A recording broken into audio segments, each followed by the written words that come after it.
Halo guys, nah kalian klik ini pasti mau belajar tentang pengembangan bahan ajar. Jadi sebelum kita mulai, aku mau tanya dulu kepada kalian semua yang menonton video ini, apa perbedaan dari buku pelajaran sama bahan ajar? Nanti di kolom komentar ya. Nah, sebelum menjawab pertanyaan tadi, aku akan jelasin konsep dari video pelajaran kali ini, yaitu kita akan membahas konsep, jenis, dan karakteristik. Nah, di masing-masing aspek itu, setelah aku jelasin, nanti di terakhir pembahasan itu aku akan kasih rangkuman-rangkuman gambarannya biar jelas. Habis itu kita next ke pembahasan selanjutnya, seperti itu ya. Jadi kita mulai. Untuk menjawab pertanyaan tadi, nah dari kedua tersebut itu dari kalian tuh pasti nganggapnya sama kayak gitu, sama-sama buat belajar, sama-sama buat biasanya dipakai di sekolah gitu kan ya. Tapi ternyata kedua itu tuh beda guys. Bedanya buku teks atau buku pelajaran tadi adalah sumber belajar utama yang biasanya wajib digunakan di sekolah. Nah, buku ini disusun secara sistematis dan berdasarkan kurikulum resmi dari pemerintah. Jadi isinya sudah terstruktur, formal, dan relatif sama di berbagai sekolah. Artinya buku teks itu sifatnya standar gitu, semua siswa belajar dari sumber yang kurang lebih sama lah. Nah, sekarang kita bahas yang bahan ajar. Bahan ajar itu cakupannya jauh lebih luas. Bahan ajar adalah segala bentuk materi yang digunakan untuk membantu proses pembelajaran, bisa berupa buku, modul, LKS, handout, video pembelajaran, bahkan podcast. Nah, nanti akan dijelaskan pembagian jenis-jenisnya. Jadi tidak hanya terbatas pada buku saja gitu. Selain itu, bahan ajar juga lebih fleksibel. Guru bisa menyesuaikan dengan kondisi kelas, kebutuhan siswa, bahkan situasi pembelajaran. Misalnya, kalau siswa lebih suka belajar lewat video, guru bisa pakai bahan ajar audiovisual. Kalau butuh latihan mandiri, bisa pakai modul atau LKS. Jadi penting ya untuk dipahami, buku teks itu atau buku pelajaran itu sebenarnya bagian dari bahan ajar. Tapi bahan ajar tidak selalu berupa buku teks. Kalau diibaratkan, bahan ajar itu seperti kotak besar ini dan buku teks adalah bagian kecil di dalamnya. Nah, sampai sini sudah mulai kebayangkan ya perbedaannya. Nah, seperti itu perbedaan dari buku pelajaran sama bahan ajar. Dan dijelasin juga kalau sebenarnya buku pelajaran itu termasuk dari bahan ajar itu sendiri. Nah, tadi juga sudah digambarin. Setelah itu kita akan bahas jenis-jenis dari bahan ajar. Jenis-jenis bahan ajar itu ada 4 teman-teman. Yang pertama adalah cetak, yang kedua audio, yang ketiga itu audiovisual, yang keempat interaktif. Nah, kita akan bahas yang pertama yaitu cetak. Ini adalah yang sering kita ketemui ya di sekolah itu. Karena contohnya itu ya modul, buku paket, terus LKS, dan ini biasanya digunakan dalam pembelajaran konvensional di kelas. Terus habis itu untuk yang jenis kedua itu adalah audio. Ini contohnya seperti podcast pembelajaran, habis itu rangkuman audio materi, seperti itu. Untuk yang ketiga, audiovisual, itu contohnya kayak seperti ini juga termasuk audiovisual. Habis itu film-film yang mengedukasi, yang ada pelajarannya di situ, itu juga termasuk audiovisual.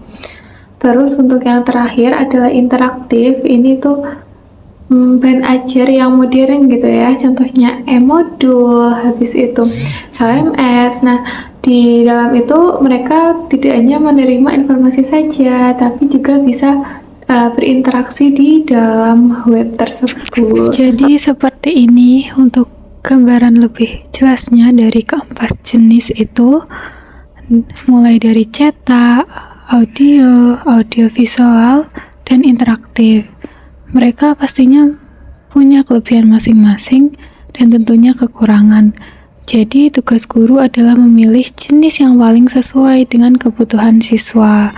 Nah, karena tidak semua materi cocok disampaikan dengan cara yang sama web tersebut. Setelah kita tahu ya jenis-jenis dari bahan ajar, selanjutnya kalian pasti tanya bahan ajar yang baik itu seperti apa. Jadi kita akan bahas karakteristik dari bahan ajar yang baik, yaitu ada 5. Yang pertama itu ada self-instructional, kedua self-contained, stand-alone, adaptive, and user-friendly.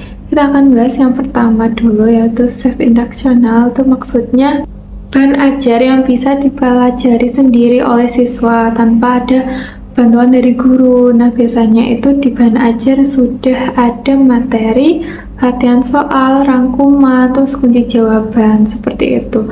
Terus untuk yang kedua, itu self-contained, maksudnya semua isi paketnya itu sudah ada lengkap di bahan ajar itu. Maksudnya untuk mencapai kompetensi itu siswa nggak perlu mencari tambahan materi lain lagi di selain bahan ajar tersebut, karena udah lengkap di bahan ajar itu. Tapi boleh kok kalau siswa mencari selain bahan ajar tadi. Terus lanjut yang ketiga itu stand alone, maksudnya bahan ajar itu bisa berdiri sendiri, jadi bahan ajar tidak bergantung ke media lain lagi gitu. Artinya peserta didik tetap bisa mempelajari materi tersebut meskipun tidak ada bahan atau perangkat lain. Lanjut yang keempat adalah adaptif, maksudnya bahan ajar itu harus menyesuaikan perkembangan zaman. Nah, di zaman sekarang itu adalah zaman modern, jadi bahan ajar harus menyesuaikan itu, harus menggunakan teknologi atau media dan sebagainya, tapi juga harus melihat kondisi lingkungan di sekolahnya, seperti itu. Terus contoh kalau bahan ajar tidak menyesuaikan zaman, itu akan susah. Semua kan sangat menguras banyak waktu, jadi kita juga harus menyesuaikan, jadi kita harus memanfaatkan teknologi juga dengan sangat baik, seperti itu. Untuk yang terakhir yaitu user friendly, itu maksudnya adalah mudah banget digunain ke semua orang yang memakai, jadi kita harus pakai bahasa yang mudah dipahami. Terus layout penataannya juga harus rapi, bisa dibaca sama orang, seperti itu. Kalau untuk di web itu biasanya layoutnya juga harus jelas, bisa dimengerti oleh semua orang gitu, jadi mereka nggak kebingungan cara makainya, cara memahaminya, seperti itu. Oke, ini gambaran lebih jelasnya terkait 5 karakteristik bahan ajar tadi. Supaya bisa lebih mengingat, jadi aku ulang dari awal. Yang pertama itu adalah self-instructional, itu maksudnya bisa dipelajari mandiri. Yang kedua adalah self-contained, itu maksudnya isi lengkap dalam satu paket. Yang ketiga adalah stand alone, berdiri sendiri. Yang keempat adalah adaptif, itu bisa menyesuaikan perkembangan zaman. Dan yang terakhir user friendly, itu maksudnya mudah dan nyaman digunakan. Nah, itu tadi dari kelima itu adalah karakteristik untuk membuat bahan ajar yang baik gitu. Nah, kalau ada satu aja yang tidak terpenuhi, itu akan mengurangi manfaat dari bahan ajar itu sendiri. Jadi sebisa mungkin atau harus bahan ajar itu dibuat dengan karakteristik 5 tadi. Nah, kalau karakteristik dan jenis pelajar ini nggak dipahami, biasanya pembelajaran jadi kurang maksimal. Ada siswa yang jadi gampang bosan, kurang termotivasi, bahkan kesulitan nangkap materi. Nah, itu kenapa penting banget buat kita memahami perbedaan tiap individu dalam belajar. Di sisi lain, kita juga nggak bisa langsung kotak-kotakkan siswa ke dalam satu jenis gaya belajar aja yang seperti kita bahas di awal. Soalnya, tiap orang biasanya punya cara belajar yang campuran, nggak cuma satu. Jadi sebagai pendidik, penting banget untuk pakai berbagai metode biar semua siswa bisa ikut memahami materi dengan lebih maksimal tadi.